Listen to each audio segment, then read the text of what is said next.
Chapter 5. I drive my dog into a tree. Mrs. O'Leary saw me before I saw her, which was a pretty good trick considering she's the size of a garbage truck. I walked into the arena and a wall of darkness slammed into me. Woof! The next thing I knew, I was flat on the ground with a huge paw on my chest and an oversized Brillo pad tongue licking my face. Ow! I said. Hey girl, good to see you too. Ow! It took a few minutes for Mrs. O'Leary to calm down and get off me. By then, I was pretty much drenched in dog drool.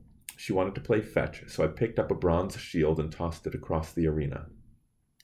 By the way, Mrs. O'Leary is the world's only friendly hellhound. I kind of inherited her when her previous owner died. She lived at camp, but Beckendorf used to take care of her whenever I was gone. He had smelted Mrs. O'Leary's favorite bronze chewing bone. He'd forged her collar with the little smiley face and a crossbones named name tag. Next to me, Beckendorf had been her best friend. Thinking about that made me sad all over again. But I threw the shield a few more times because Mrs. O'Leary insisted. Soon she started barking, a sound slightly louder than an artillery gun, like she needed to go for a walk. The other campers didn't think it was funny when she went to the bathroom in the arena.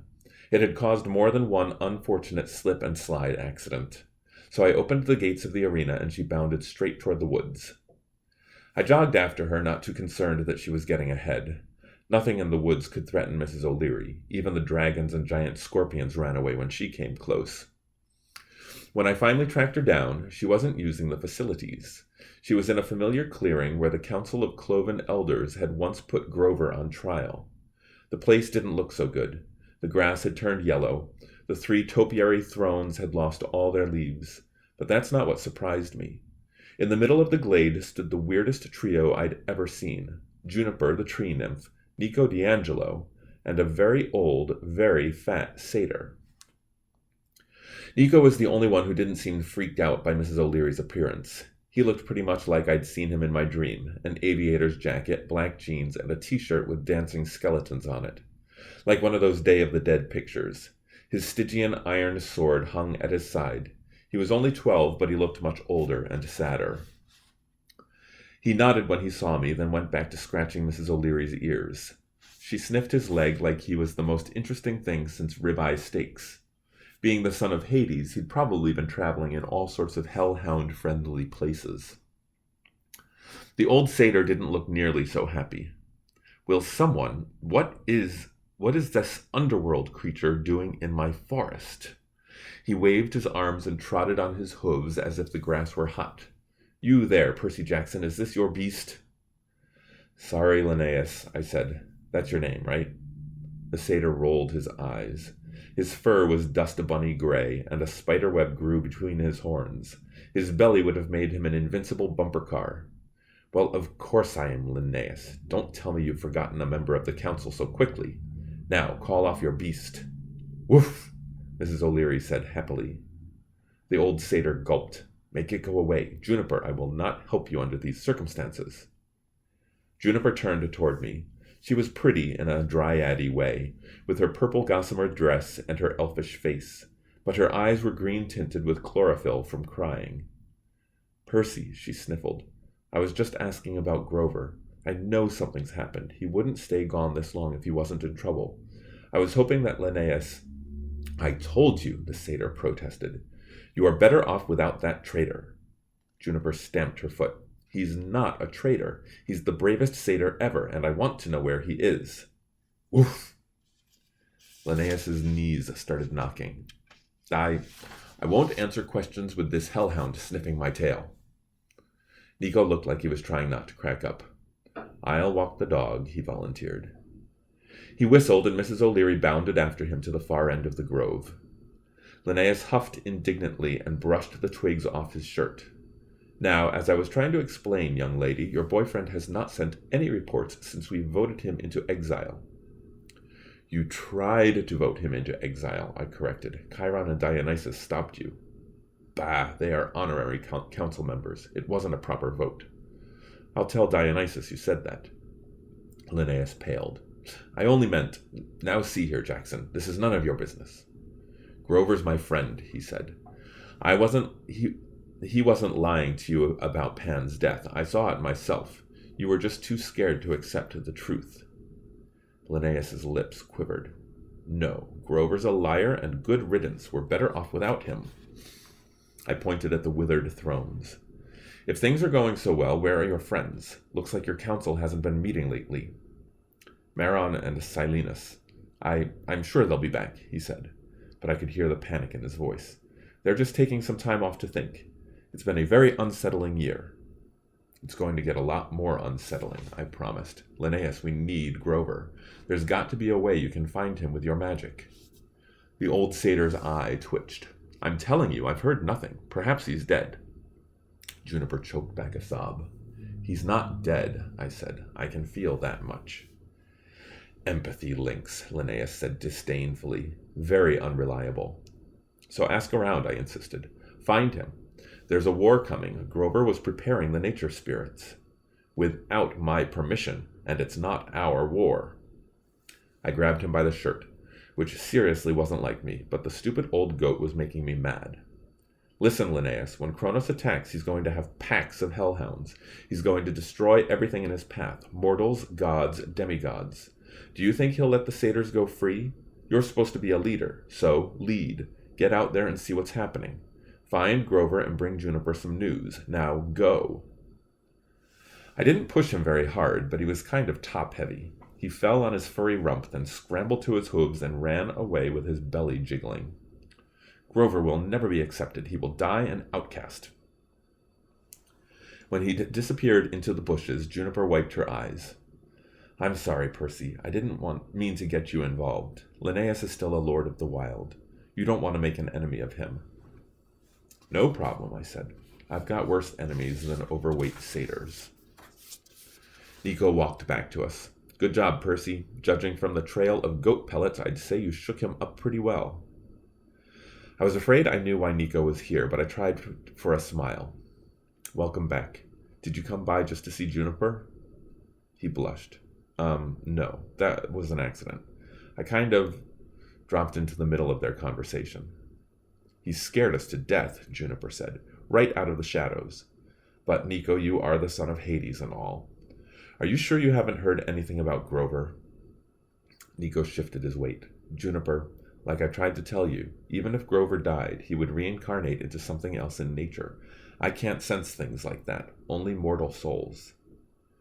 But if you do hear anything, she pleaded, putting her hand on his arm. Anything at all? Nico's cheeks got even brighter red. You bet. I'll keep my ears open. We'll find him, Juniper, I promised. Grover's alive, I am sure. There must be a simple reason why he hasn't contacted us. She nodded glumly. I hate not being able to leave the forest. He could be anywhere, and I'm stuck here waiting. Oh, if that silly goat has gotten himself hurt. Mrs. O'Leary bounded back over and took an interest in Juniper's dress. Juniper yelled, Oh, no you don't. I know about dogs and trees. I'm gone. She went poof into green mist. Mrs. O'Leary looked disappointed, but she lumbered off to find another target, leaving Nico and me alone. Nico tapped his sword on the ground. A tiny mound of animal bones erupted from the dirt. They knit themselves together into a skeletal field mouse and scampered off. I was sorry to hear about Beckendorf. A lump formed in my throat. How did you... I talked to his ghost. Oh, right. I'd never get used to the fact that this 12-year-old kid spent more time talking with the dead than the living. Did he say anything?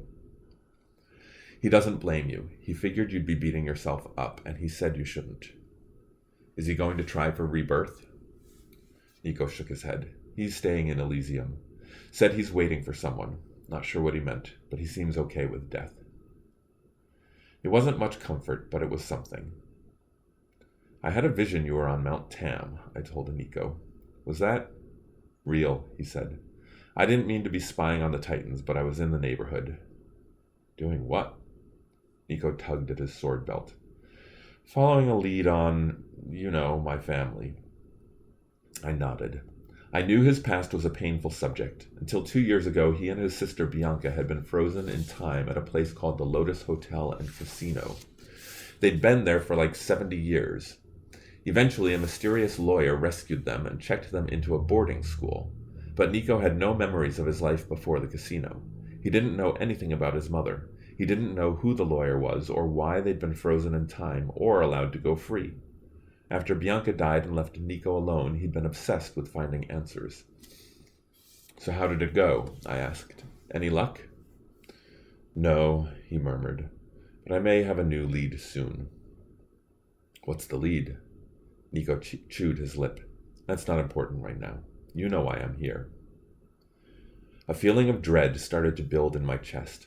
Ever since Nico first proposed his plan for beating Kronos last summer, I'd had nightmares about it. He would show up occasionally and press me for an answer, but I kept putting him off. "Nico, I don't know," I said. "It seems pretty extreme." "You've got Typhon coming in. What, a week? Most of the other Titans are unleashed now and on Kronos' side. Maybe it's time to think extreme." I looked back toward the camp. Even from this distance, I could hear the Ares and Apollo campers fighting again, yelling curses and spouting bad poetry. "They're no match for the Titan army," Nico said. "You know that. This comes down to you and Luke, and there's only one way you can beat Luke." I remembered the fight on the Princess Andromeda. I'd been hopelessly outmatched. Kronos had almost killed me with a single cut to my arm, and I couldn't even wound him. Riptide had glanced right off his skin. "We can give you the same power," Nico urged. "You heard the great prophecy, unless you want to have your soul reaped by a cursed blade." I wondered how Nico had heard the prophecy, probably from some ghost. "You can't prevent a prophecy," I said, "but you can fight it." Nico had a strange, hungry light in his eyes. "You can become invincible." "Maybe we should wait, try to fight without." "No," Nico snarled, "it has to be now." I stared at him. I hadn't seen his temper flare like that in a long time. You sure you're okay?" He took a deep breath. "Percy, when the fighting starts, we won't be able to make the journey. This is our last chance. I'm sorry if I'm being too pushy, but 2 years ago my sister gave her life to protect you. I want you to honor that. Do whatever it takes to stay alive and defeat Kronos." I didn't like the idea. Then I thought about Annabeth calling me a coward, and I got angry. Nico had a point. If Kronos attacked New York, the campers would be no match for his forces. I had to do something. Nico's way was dangerous, maybe even deadly, but it might give me a fighting edge. "All right," I decided. "What do we do first?" His cold, creepy smile made me sorry I'd agreed. "First, we'll need to retrace Luke's steps. We need to know more about his past, his childhood." I shuddered, thinking about Rachel's picture from my dream, a smiling 9-year-old Luke. Why do we need to know about that? "I'll explain when we get there," Nico said. "I've already tracked down his mother. She lives in Connecticut." I stared at him. I'd never known much about Luke's mortal parent. I'd met his dad, Hermes, but his mom... "Luke ran away when he was really young," I said. "I didn't think his mom was alive." "Oh, she's alive." The way he said it made me wonder what was wrong with her. What kind of horrible person could she be? "Okay," I said. "So how do we get to Connecticut? I can call Blackjack." "No," Nico scowled. "Pegasi don't like me, and the feeling is mutual. But there's no need for flying." He whistled, and Mrs. O'Leary came loping out of the woods. "Your friend here can help." Nico patted her head. "You haven't tried shadow travel yet?" "Shadow travel?" Nico whispered in Mrs. O'Leary's ear. She tilted her head, suddenly alert. "Hop on board," Nico told me. I'd never considered riding a dog before, but Mrs. O'Leary was certainly big enough. I climbed onto her back and held her collar. "This will make her very tired," Nico warned, "so you can't do it often. And it works best at night. But all shadows are part of the same substance. There is only one darkness, and creatures of the underworld can use it as a road or a door." "I don't understand," I said. "No," Nico said. "It took me a long time to learn. But Mrs. O'Leary knows. Tell her where to go. Tell her Westport, the home of May Castellan." "You're not coming?" "Don't worry," he said. "I'll meet you there." I was a little nervous, but I leaned down to Mrs. O'Leary's ear. "Okay, girl, can you take me to Westport, Connecticut?" May Castellan's place? Mrs. O'Leary sniffed the air. She looked into the gloom of the forest. Then she bounded forward, straight into an oak tree. Just before we hit, we passed into shadows as cold as the dark side of the moon.